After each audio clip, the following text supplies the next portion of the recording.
kun gani wannan application din ya hana data shigowa cikin YouTube. So haka ne za ku hana data yawo a cikin wayar cikin sauki.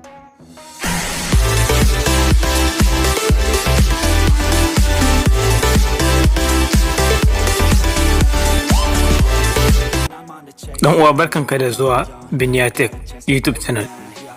Kafin mu kai ga bidiyon namu kai tsaye kada ka manta da ka yi mana subscribe idan kuma bidiyon ya birge ka ka taba mana like. Kamar yadda muka sani a kwamfutoci mutum yana damar ya kulle data da na amfani a cikin application da cikin ita kwamfutar. So amma a wayar Android ba kowa ne san yadda ake ana kulle application data ta daina aiki a cikin su ba. To domin ganin yadda ake kulle data a cikin wayar Android ku biyo ni cikin wannan bidiyo.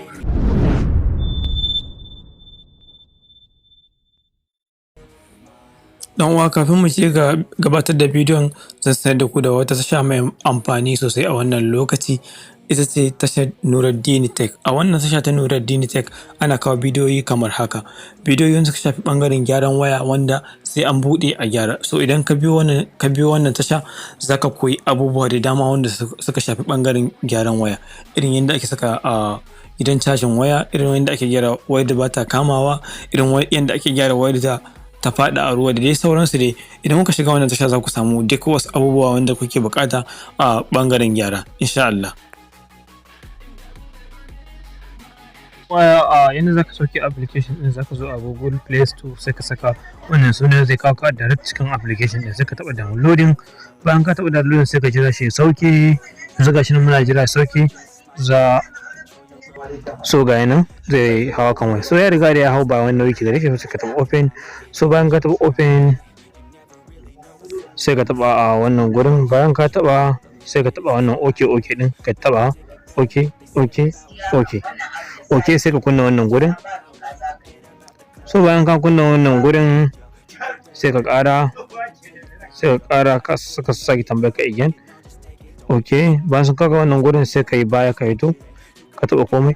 So ga abubuwan da ke da kukan waya ka duka, sai ka zaɓi abin da kake so data ta bar shiga a cikin shi. So bari mu kuma YouTube ku gani. Yanzu YouTube normal yake amfani, ba matsala cikin shi. Data tana aiki is ready a cikin shi ma kowane lokaci. So bari in nemo YouTube din, youtube.com. So kun gani direct account cikin tasha ta, zan iya yin play din wani bidiyo.